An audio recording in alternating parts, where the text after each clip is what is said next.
മാനദണ്ഡങ്ങൾ പാലിച്ച് വാടകയ്ക്കെടുത്ത ഹോട്ടലിന്റെ കരാർ യാതൊരു കാരണവും കൂടാതെ റദ്ദാക്കിയതിനെതിരെ വീട്ടമ്മ സമരരംഗത്തേക്ക്. പുളിക്കത്തുട്ടി കാവുംവാതുക്കൽ മേഴ്സി റോയിയാണ് DTPCയുടെ നടപടിക്കെതിരെ നിയമ നടപടിയും സമരപരിപാടികളും ആരംഭിക്കാനൊരുങ്ങുന്നത്. DTPCയുടെ പത്രപരസ്യത്തിലൂടെ വിവരമറിഞ്ഞ മേഴ്സി നിയമാനുസരണം ടെൻഡർ നൽകുകയായിരുന്നു. 5 പേർ കരാറിൽ പങ്കെടുത്തെങ്കിലും ഏറ്റവും കൂടുതൽ വാടക വാഗ്ദാനം ചെയ്തത് മേഴ്സി ആയതിനാൽ കരാർ മേഴ്സിക്ക് ഉറപ്പിച്ചു നൽകി. കരാർ ഉറപ്പിച്ചതിനെ തുടർന്ന് 2.5 ലക്ഷം രൂപ അഡ്വാൻസായും പിന്നീട് 7,01,150 രൂപയും ഉൾപ്പെടെ 9,51,150 രൂപ DTPCക്ക് നൽകി. എഗ്രിമെന്റിനുള്ള മുദ്രപത്രവും DTPCയിൽ വാങ്ങി നൽകി. തുടർന്ന് 8 ലക്ഷം രൂപയ്ക്ക് ഉപകരണങ്ങളും വാങ്ങി. ഹോട്ടലിന്റെ പെയിന്റിംഗ് ഉൾപ്പെടെയുള്ള അറ്റകുറ്റപ്പണികൾ പൂർത്തിയാക്കുകയും ചെയ്തു.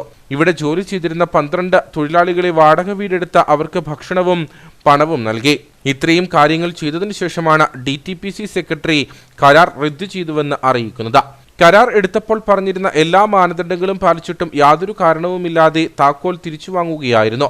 ST വിഭാഗത്തിൽപ്പെട്ട വനിതയായതിനാലാണ് തന്റെ സംരംഭത്തെ തഴഞ്ഞതെന്ന് മേഴ്സി ആരോപിച്ചു. ആ ഉറപ്പിക്കുന്ന അന്ന് തന്നെ അവർ നമ്മളോട് പറഞ്ഞിരുന്നു ഇതിന്റെ 3 പൈസ നമ്മളോട് അപ്പം തന്നെ അടയ്ക്കണം എന്ന് പറഞ്ഞ് നിപ്പിൽ തന്നെ നമ്മൾ ആ 3 ലക്ഷം ഏകദേശം 2.25 ലക്ഷം രൂപ നമ്മൾ അവിടെ അടയ്ക്കുകയും കൊട്ടേഷൻ അവർ താൽക്കാലികമായിട്ട് ഉറപ്പിച്ചു തരികയും ചെയ്തു. അതായത് ഈ ടെൻഡർ പൊട്ടിക്കുന്നത് 29-ാം തീയതിയാണ്, 8-ാം മാസം 29-ാം തീയതിയാണ്.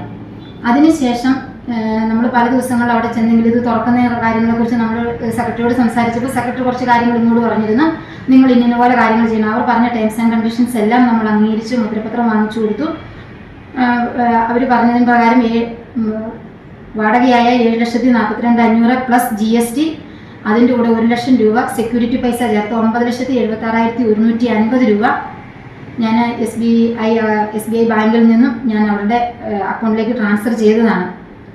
എന്നാൽ നിലവിൽ അത് തുറക്കുന്നതിന് ഞാനൊരു വനിത ആയതുകൊണ്ടും ഇപ്പോഴത്തെ കളക്ടർ ഒരു വനിത ആയതുകൊണ്ട് ഞാൻ അവരെ ഉദ്ഘാടനത്തിനായിട്ട് അവരുടെ ഡേറ്റ് അന്വേഷിച്ച് അവരുടെ കളക്ടറേറ്റിൽ ഞാൻ ചെന്നു. അവരെ നേരിട്ട് കണ്ട് സംസാരിച്ചപ്പോൾ വൈകിട്ട് പറയാമെന്നാണ് എന്നോട് അവർ പറഞ്ഞത്.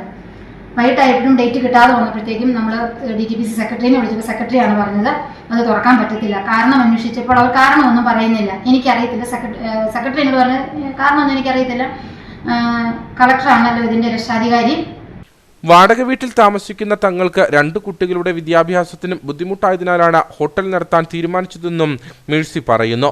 ഹോട്ടലിന്റെ അറ്റകുറ്റപ്പണികൾ ചെയ്തതിലും ഉപകരണങ്ങൾ വാങ്ങിയതിലും പെയിന്റിംഗ് നടത്തിയതിലും പലചരക്ക് സാധനങ്ങൾ വാങ്ങിയ ഇനത്തിലും 10 ലക്ഷം രൂപയിലധികം നഷ്ടം വന്നിട്ടുണ്ട്.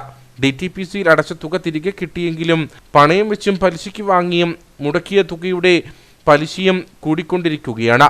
ഇപ്പോൾ ഹോട്ടൽ ടെൻഡർ ഇല്ലാതെ മറ്റുള്ളവർക്ക് കൊടുക്കാൻ തീരുമാനിച്ചിരിക്കുകയാണെന്ന് മേഴ്സി പറയുന്നു.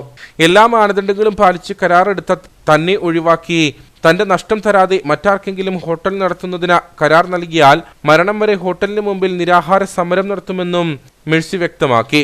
ഇത് സംബന്ധിച്ച് മുഖ്യമന്ത്രി, പട്ടികവർഗ വകുപ്പ് മന്ത്രി, ജില്ലാ കളക്ടർ എന്നിവർക്ക് മേഴ്സി പരാതിയും നൽകി.